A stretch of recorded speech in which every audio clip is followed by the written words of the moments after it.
इतने भारी भारी नेता मिले हैं इस दुनिया को और इन सब ने मिलकर क्या किया, इतना महत्वपूर्ण समुद्री रास्ता उसको जंग का अखाड़ा बना दिया।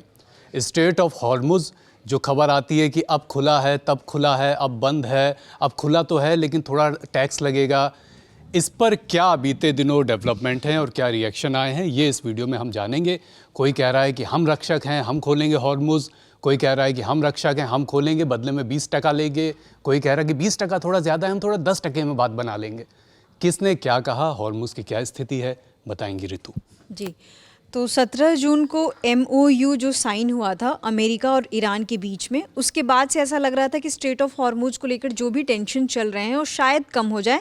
हालांकि इनके जो भी एग्रीमेंट होते हैं वो बहुत ही फ्रेजाइल शुरू से दिख रहे हैं और इस बार भी हमें ये देखने को मिल रहा है कि काफ़ी इस पे स्ट्रेट ऑफ हॉर्मुज़ को लेकर एक हर देश अपने अपने बयान दे रहे हैं, जिसमें सबसे पहले जो हम बयान को डिस्कस करेंगे वो अमेरिका के राष्ट्रपति डोनाल्ड ट्रंप का।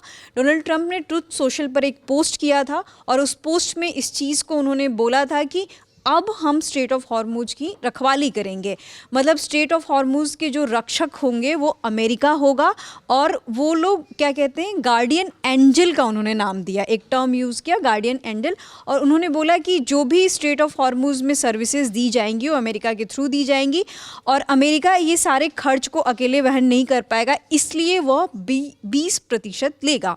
ये डोनाल्ड ट्रंप का बयान है और इसी के बयान पे ईरान का भी बयान आया है। ईरान के फॉरेन मिनिस्टर अब्बास अराक्ची ने भी एक्स पर एक पोस्ट करके बोला कि पोटस इज़ एब्सोल्युटली राइट, पर जो 20% वाली बात उनकी है कि वो स्ट्रेट ऑफ हॉर्मुज़ के लिए 20% लेंगे, वो ज़्यादा है, हम लोग थोड़े से फेयर रहेंगे। और उन्होंने इस चीज़ को बोला कि ट्रंप की इस बात से हम सहमत हैं कि जो स्ट्रेट ऑफ हॉर्मुज़ की रक्षा करेगा, जो उसके सर्विसेज देगा, उन्हीं कंट्रीज़ को अधिकार है कि वो वहाँ से जो भी टैक्स हो पाए उसको वसूलें। तो ये अब्बास अराक्ची का बयान है। इसके बाद ये अमेरिका और ईरान तक ही मामला सीमित नहीं रह गया है। जब हम देखते हैं, अगर हम स्ट्रेट के लोकेशन को देखते हैं तो उसके नॉर्थ में हम देखते हैं कि ईरान है और उसके साउथ में UAE और ओमान है। तो ओमान और UAE का भी बयान आया है और ओमान और UAE का बयान जो भी है बहुत ही न्यूट्रल है। ये दोनों देश एक न्यूट्रलिटी की मांग कर रहे हैं और इसके सेफ पैसेजेस की मांग कर रहे हैं। और जब ये जंग की शुरुआत हुई थी तब से ओमान इस बात को लगातार कह रहा है कि हम लोग फ्री ट्रांजिट की डिमांड कर रहे हैं और वो किसी भी तरह के टैक्स वसूलने के समर्थन में नहीं है।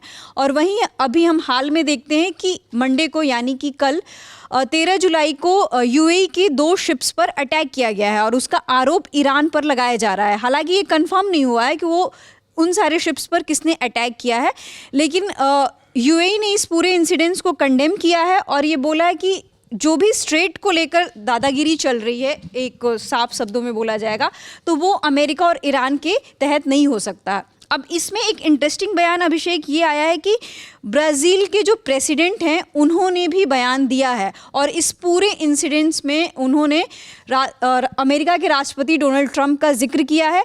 उन्होंने बोला कि जो भी डोनाल्ड ट्रंप का 20% वाला बयान है, इससे ये साबित होता है कि वो पायरेट्स ऑफ हॉर्मुज़ है। तो जो भी पहले समुद्र की रखवाली करता था, उसके बदले वसूली करता था, उसको समुद्री डकैत कहा जाता है। तो इनडायरेक्टली वो अमेरिका को समुद्री डकैत कह रहे हैं। तो ये वो अलग अलग रिएक्शंस हैं जो हॉर्मुज़ पर आए हैं। अभी इसकी स्थिति क्या है ये हम विस्तार से बताएंगे आज के दुनियादारी में। आपको क्या लगता है कि क्या हॉर्मुज़ फिर से बंद हो सकता है, क्या फिर से संकट के बादल हैं, या ये सब सिर्फ गीदड़ भभकियाँ हैं? हमें कमेंट सेक्शन में बताइए। एक अन्य वीडियो में हम ये भी बताएंगे कि वो कौन सा वैकल्पिक मार्ग है जो खुल गया तो हॉर्मुज़ समझ लीजिए सुनसान हो जाएगा। वो वीडियो देखिए।